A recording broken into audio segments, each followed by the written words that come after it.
when I was in kindergarten, I thought the best summer vacation in the world would be to go to New York and walk around amongst the people and hang out and go dancing in kindergarten. That's why when I found this scene, I was so overwhelmed by it. I'm like, all my life, I've always wanted to stay up all night. I've always wanted to hang out with close friends, and I always wanted to, I mean, shit, when you're little, you get to sit and spin. You spin and spin and spin until you're dizzy, and you fall off and you lay there dizzy. It's your first buzz. I don't know. I guess I've just been, like, set up to be a raver, like, from birth or something. It's a cultural phenomenon that I think, in many ways, may define this generation. It's a combination of 60s tribalism, 90s technology. This is not Generation X. This is an identity. They can be a raver.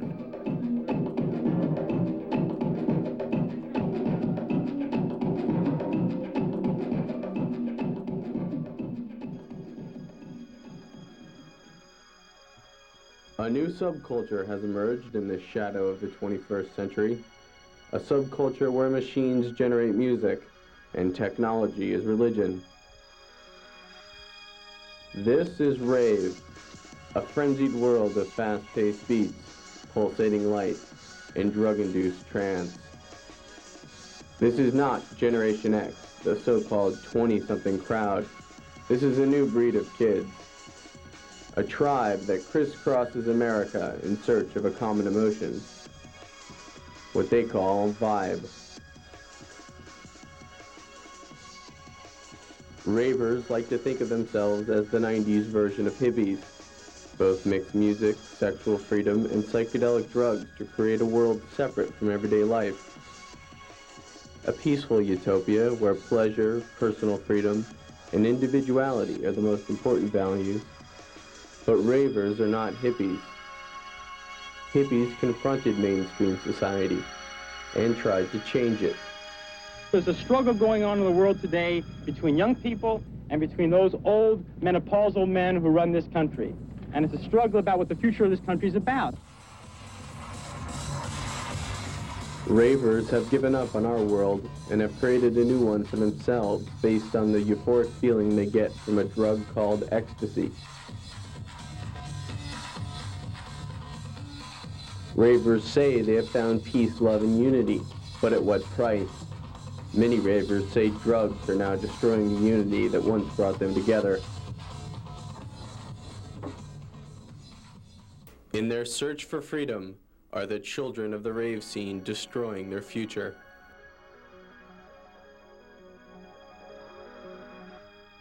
Rave was born when DJs in England mixed two types of music. Dance music from Detroit, a style called acid house, with hard-edged industrial music. They sped it up to 120 beats per minute and called it techno. In the summer of 1988, techno became popular in clubs on the Spanish party isle of Ibiza. Young Europeans flocked to the island, drawn by the promise of free-flowing drugs and wild sex.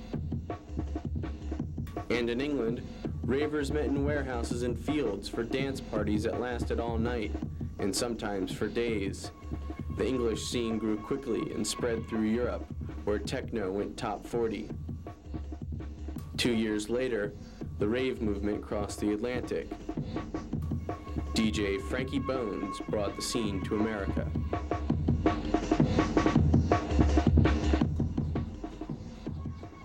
DJs in the rave scene can become almost like, they become rock stars in a sense, I mean, I don't look at myself in that way, but I've read in magazines that, DJs are looked upon like, almost like superstars.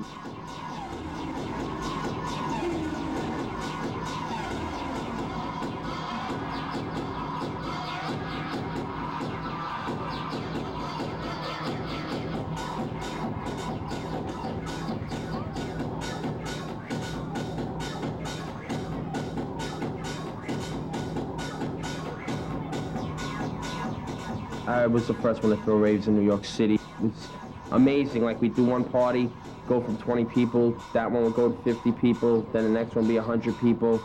And then we started renting warehouses out. And our first warehouse party had like 800 people.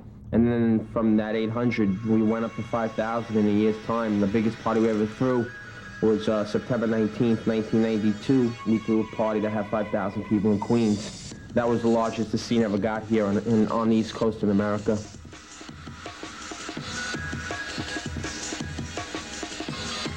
There hasn't been a party of that energy since that party that I've been to, in America. I don't think that we'll ever be able to bring that back, that feeling,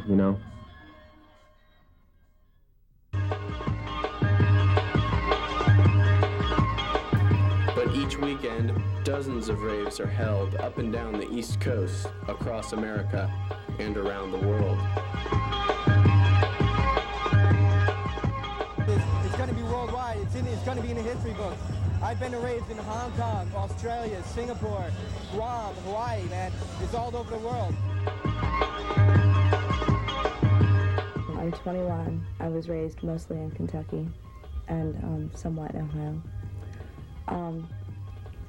I have always been someone that's been searching for a connection with other people. I want to be a part of a commune, of a tribe. My circle of friends are some of the most talented, creative, sensitive, fucked up individuals I know, and I love them all.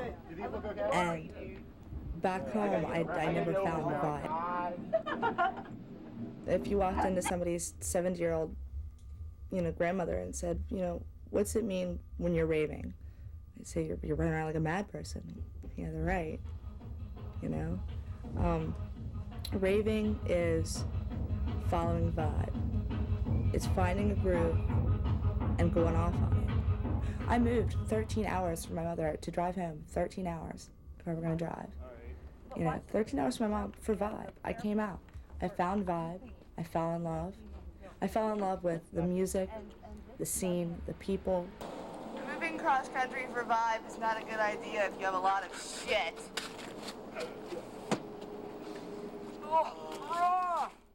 When you get involved in the scene, the first thing that you really get hooked on is going to be the music.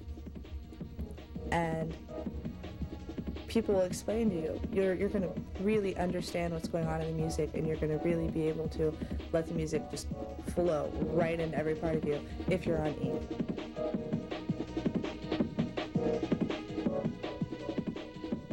I'm just like, oh, well, if it's going to help me better appreciate the music, then sure.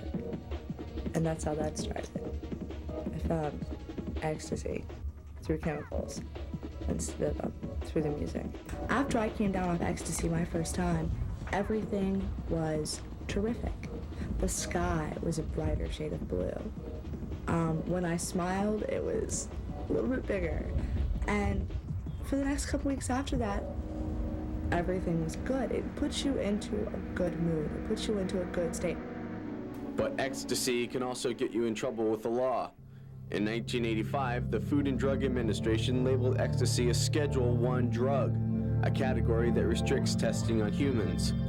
Ecstasy, MDMA, or E for short, has always been the most popular drug in the rave scene. Its 6-hour high provides a feeling of intense happiness. And when the drugs wear off, ravers can buy vitamin-enhanced shakes called smart drinks to keep them going. But this bartender says the scene is not just shakes and ecstasy. A lot of drugs are coming into it, a lot of bad drugs like cocaine and heroin and stuff. Like things people put up their nose and in their arms. Bad things. And the police are catching on. Last February, police in Coney Island busted a rave and arrested 18 ravers on marijuana, LSD, and cocaine charges. What had happened was I got a flyer in my mailbox, and it was basically it was an invitation to this techno rave party, and there was a handwritten note on the back side of the flyer indicating that there was going to be drugs readily available. Basically, it looked like a a makeshift discotheque as far as music. They had a stand up there. As far as drugs and all that, heavy smell of marijuana. These parties seem to, you know, invite hundreds of kids to come in and whatever they do inside, and acid and all of these other kind of drugs. Doesn't put children in the right frame of mind, whether they're teenagers or 20 years old or what. It's one thing to enjoy music, you know, but it's another thing to go back to the 60s and link it with drugs, and that's what it appears to be to me, you know. Supposedly it was an acid party, a type of acid, ecstasy, and, you know, the combinations, you know, any sane person would realize that it's got to be dangerous. Personally, I know that, you know, reading the narcotics statistics, that it seems as if hallucinogenic drugs are on the rise again, as they were in the 60s, and that seems to be one of the major drugs of choice of the younger generation. I didn't come back from England with this whole, you know, thing in my head to bring drugs here and have people high, because I'd be honest with you, the last few parties that we've been doing, the kids are on drugs, and I don't even want to play to them because they're not even in the right frame of mind to dance. They'd rather just be high. I'd rather not even bother with that, you know. I don't want to be running around and, you know, become like a Jim Morrison of the rave scene, all drugged up or drunk, you know. I used to get, you know, high on E and stuff, but after a while, it's the same thing every week. And the young kids, they just got to, you know, watch what they're doing, because I've seen situations where kids, you know, they're really not in the right frame of mind to be even at a party at that point.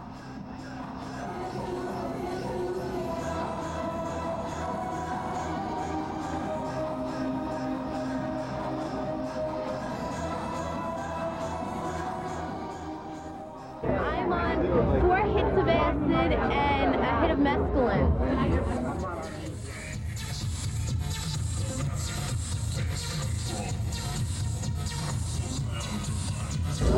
And I'm selling LSD right now, so if anybody needs it.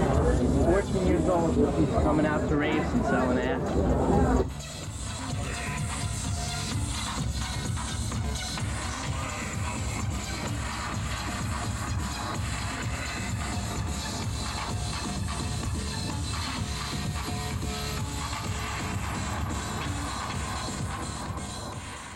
Let me tell you what happened this morning.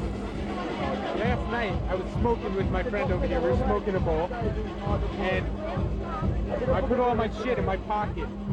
And my father decided to go out later that night, and he took my jacket, and he got to the place where he was going, and my pipe and everything fell out. And everyone fucking asked him what it was. He's like, nothing. He came home this morning. He fucking found the tickets for the rave on my desk. So he starts telling me how I'm smoking pot and this and that. It's not good because I'm young and my mind's not developed and this and that. And then he goes to me, what are you doing tonight? I go, I don't know, I'm going to the city. So he goes, oh, you going to that party in New Jersey? I'm like, no, I'm not going there. I told him I was going to some play. My father said they're not going to let me in at the play because I look like such a bum. It's a good fucked up. It's a clean fucked up. I'm not afraid. I'm not afraid to do a lot of chemicals. My mom knows that I'm safe. I've never been away from her. Ever. And I've been away from her for almost a month. And just from talking on the phone to my friends, my mom knows she doesn't have to worry about me. I'm in terrific hands. I truly have found my tribe. I came home from a party got busted in Cincinnati, and I was rolling really hard on E, and I came home, and I talked to my mom, and I told her what I was on, I told her how it made me feel, I told her I wish she didn't have a heart condition, because I would give it to her, but she can't, because of a heart condition. But my mom, look at me, I am at peace, I am happy, I am loved, I am loving people. This is what every parent should want for their child. That was 4 months ago. Today, Savannah feels differently. I just feel like the rave scene has given every teenager in America the key to insanity. When we surveyed last April the 2 raves in New York, 70% said they used ecstasy regularly at raves.